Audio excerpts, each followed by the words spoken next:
Hello, everyone, and welcome to our lecture on emotions. This lecture is not just about what emotions are, but how emotions are shaped, expressed, and managed in particular communicative contexts.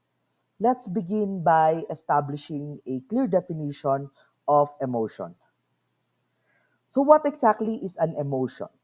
In the field of communication, emotions are defined as our experience and interpretation of internal sensations as they are shaped by physiology, perceptions, language, and social experiences. It is a complex, multi layered process, not just a simple feeling. To truly understand this complexity, we must explore different fundamental influences that shape how we experience emotion. Has anyone ever felt their heart race before they realized they were scared? This response is actually physiological influence at work. Our emotion starts with our bodies. The most fundamental view of emotion is the physiological influence, captured by the James Lang view or the organismic view. This view suggests that we experience emotion when external stimuli cause physical changes in our bodies. In this model, emotions are seen as reflexes that follow from physiological actions. Emotional expression begins with a perception uh, of our environment, and after that perception, we experience changes in our bodies, and then we label that feeling. For example, you saw a snake in a forest, and that means your body becomes tense, and then you run, and then you conclude, I must be afraid. But the physiological influence doesn't tell the whole story because two people can have the same physical response and feel two different emotions. That's where our mind steps in. The perceptual influence shifts the focus from simple biology to subjective interpretation. This is best explained by the appraisal theory. The appraisal theory argues that that subjective perceptions shape what external phenomena mean to us. Crucially, external objects and events have no intrinsic meaning. Instead, we gain meaning only as we attribute significance to them. If you see that snake in the forest, you might appraise it as a terrifying threat, leading to fear. But if you're a zoologist or a biologist, you might appraise it as a thrilling research opportunity, leading to excitement. This is actually tied to the cognitive labeling view of emotions. What we feel is shaped by how we label our physiological responses. That racing heart could be labeled as excitement or maybe fear, and the label changes the emotional experience. Moving beyond the individual, our next influence contextualizes these perceptions within a particular social environment. The cultural influence recognizes that we are not isolated emotional beings, but rather participants in emotional communities. Emotional communities are societies and communities in which we live, and they profoundly influence our beliefs about which emotions are good or bad, or which emotions that we have to repress or express, and with whom we can appropriately communicate which emotions. In some cultures, for instance, Stoicism is revered, and the public display of emotions is seen as a sign of weakness. In other cultures, open emotional expression is encouraged. fostering a sense of community and shared understanding. These cultural differences highlight the diversity in emotional communities and underscore the importance of cultural sensitivity and awareness.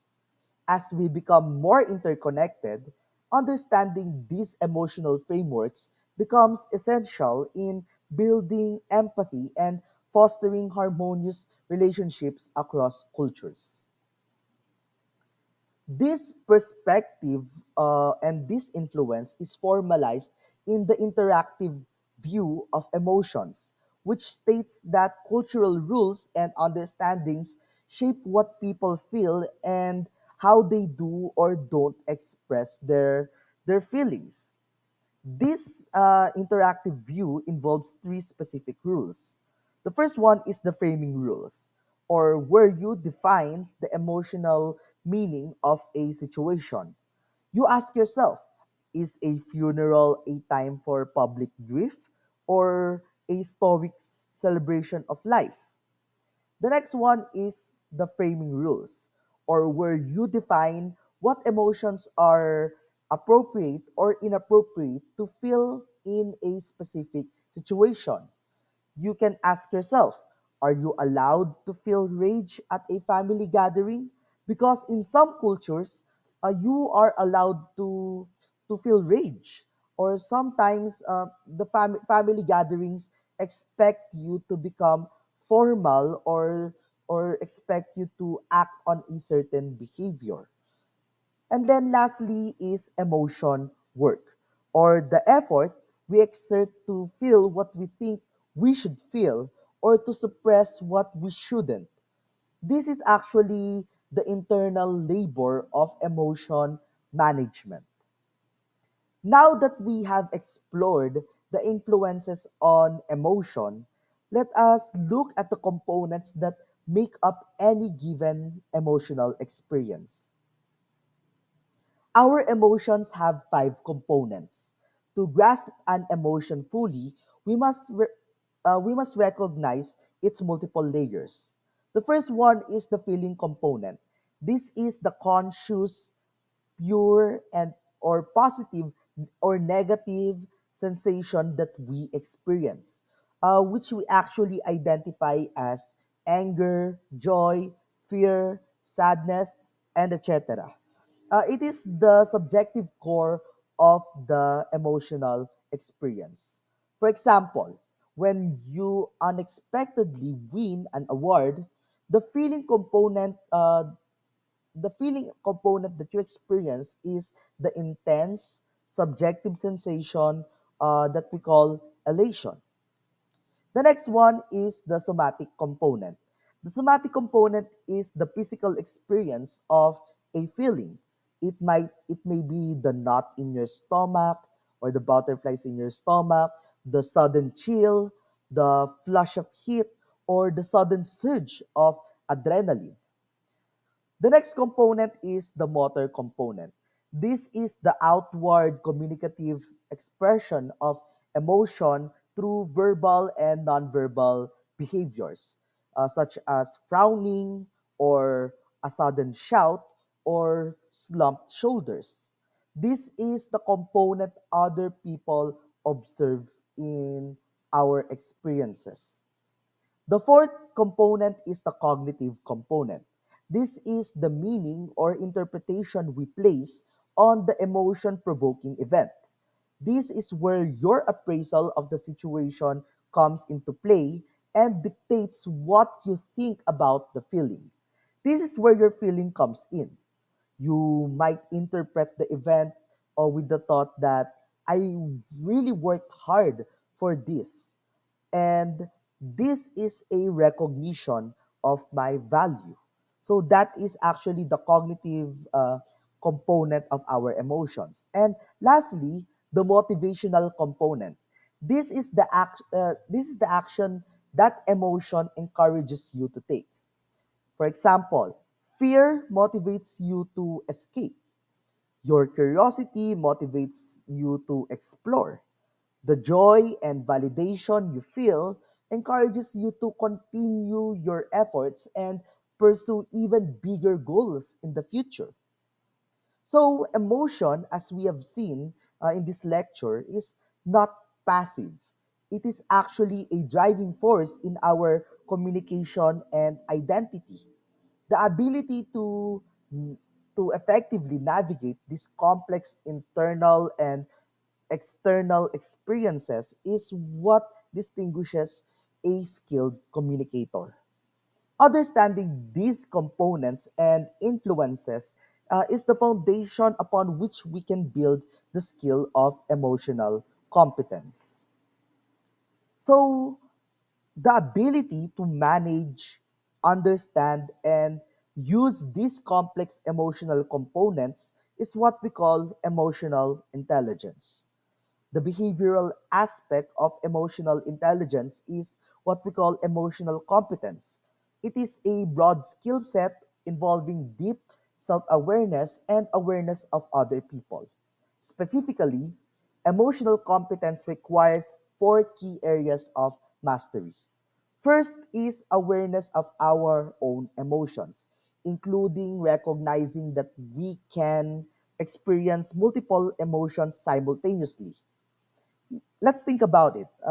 Have you ever felt both relief and sadness at the end of writing a long paper? That's actually simultaneous emotion.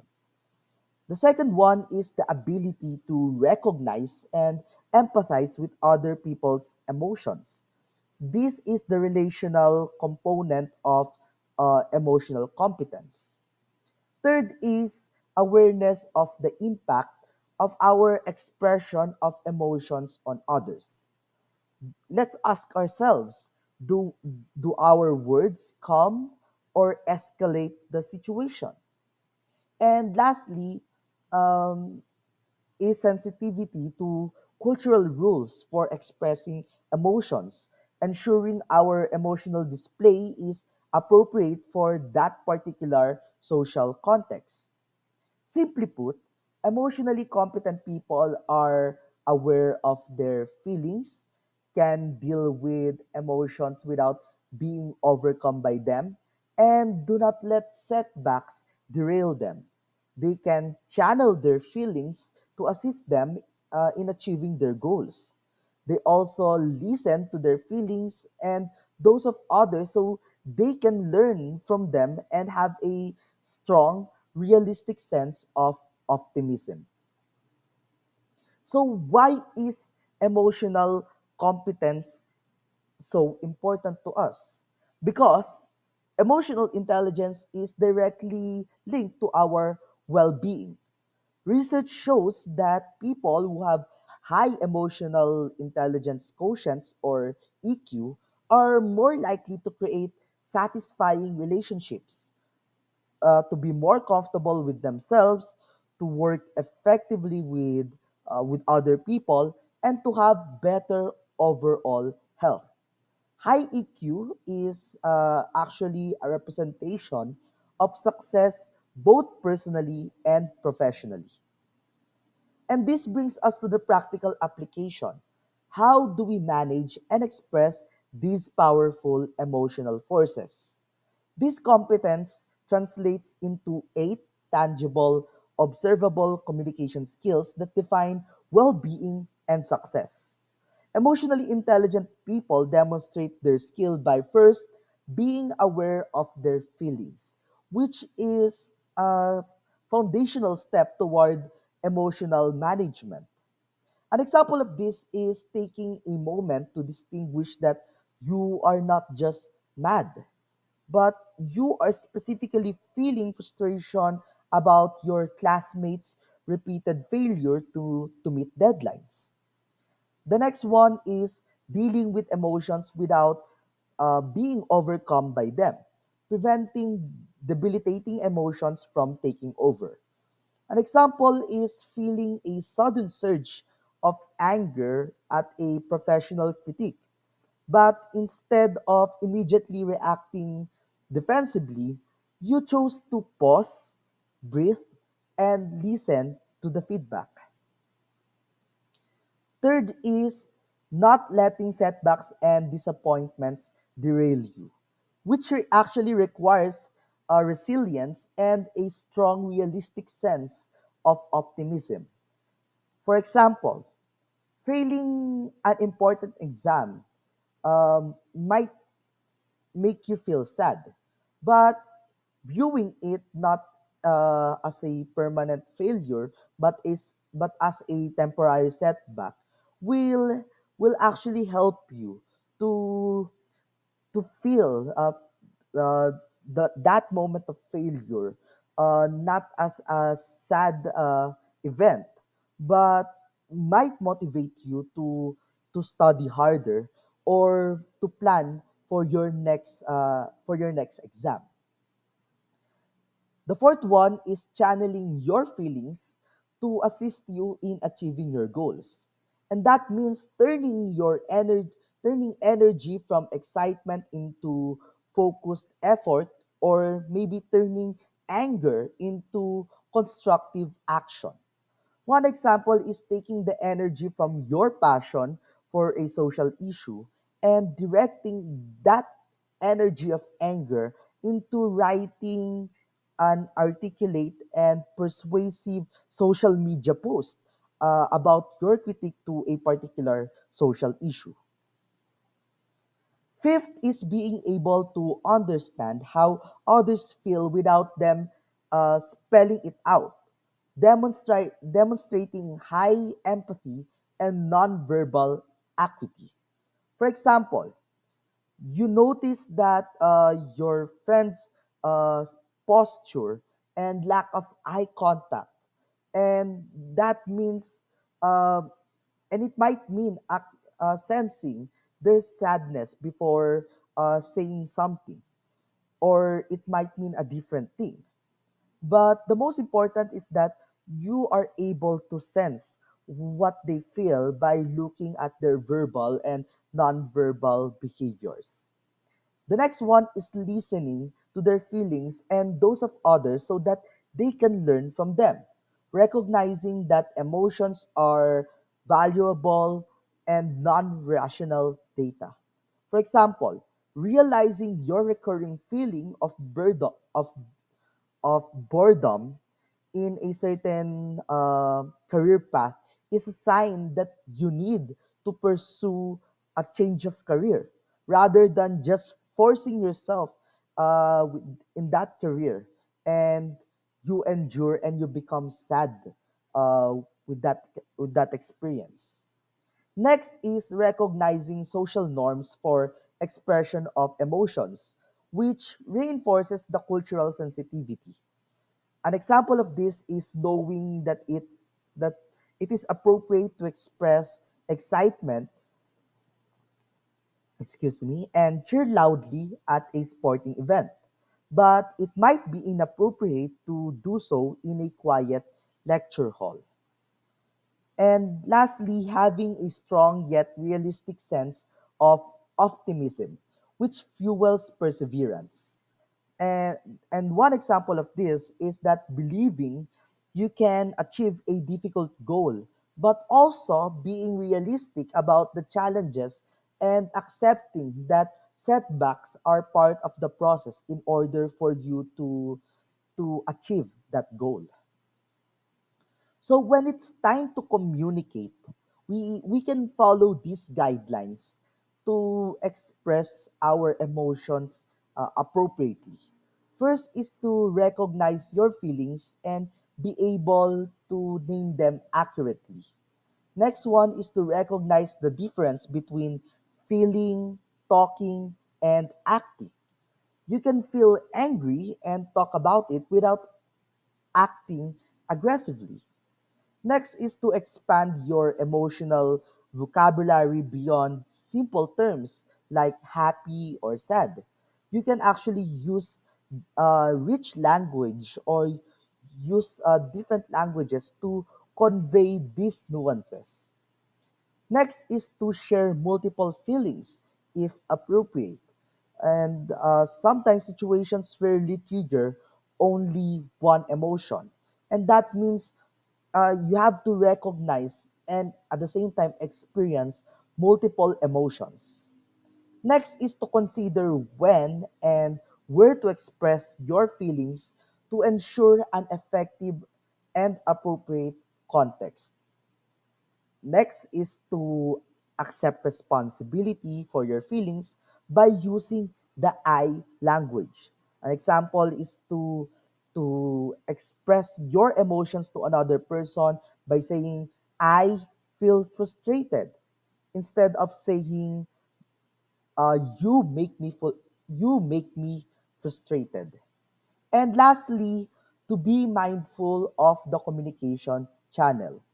So you have to take note which communication channel are you using to when you're expressing your emotions.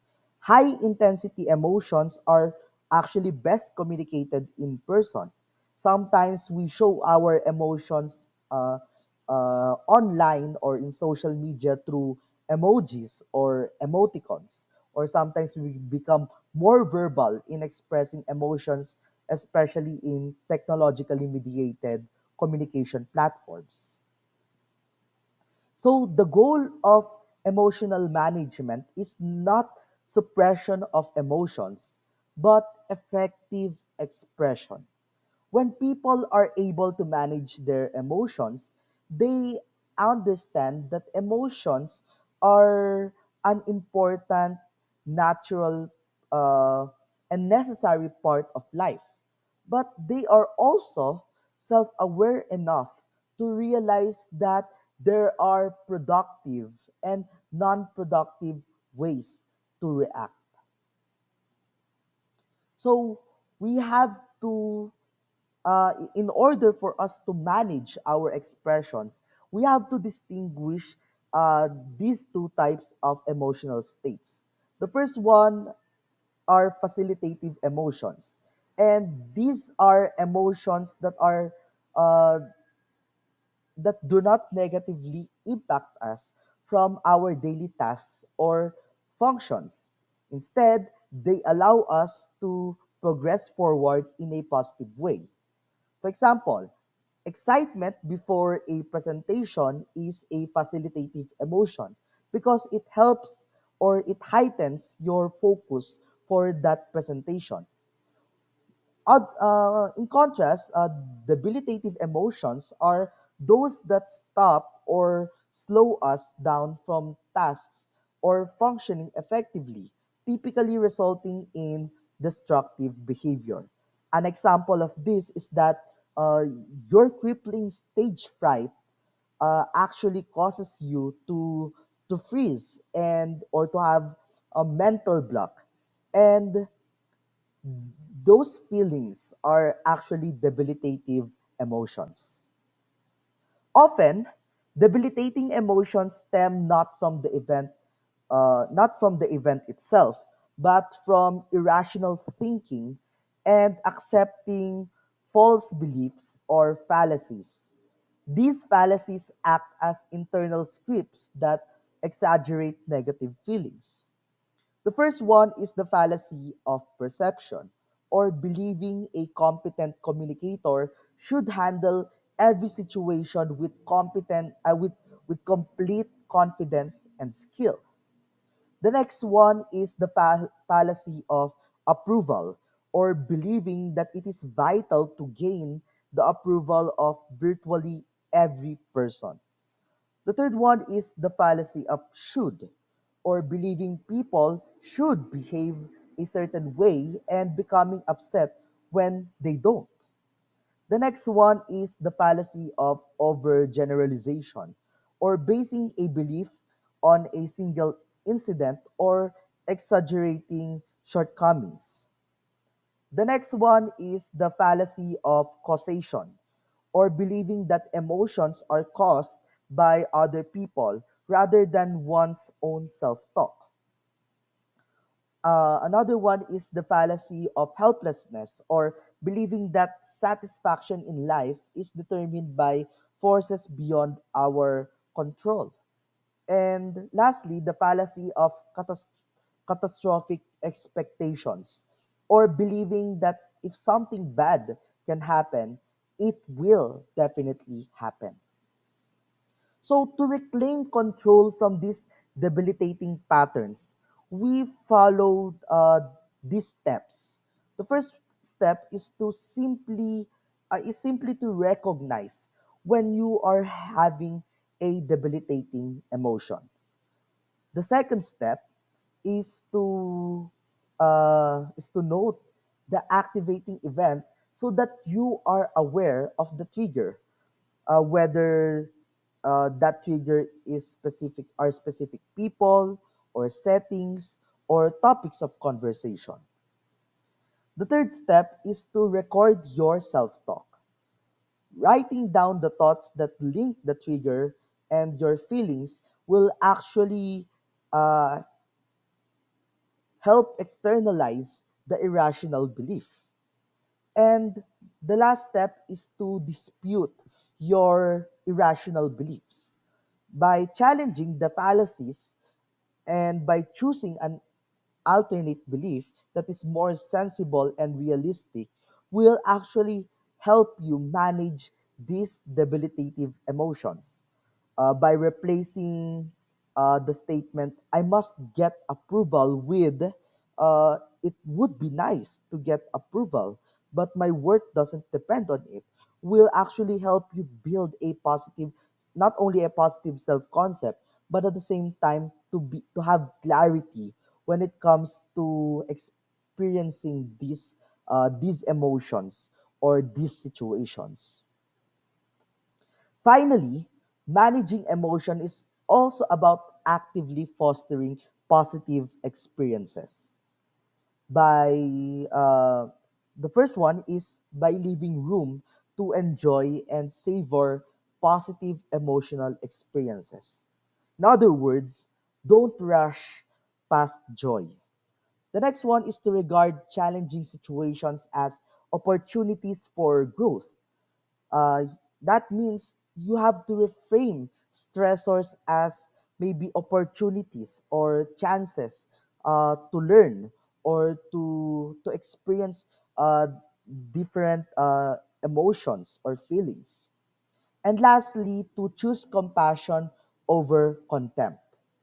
And that means directing positive emotion toward others, uh, and and that action will actually improve our own emotional climate. And that actually ends our lecture. Thank you for listening to this discussion. And we have to remember that understanding what influences our emotions and how emotions work in our bodies and culture, and how to make emotions or how to make ourselves emotionally intelligent will make us become more successful in developing a more healthy or healthier and more authentic self-concept. Maraming salamat at humayo kayo at magpakarami.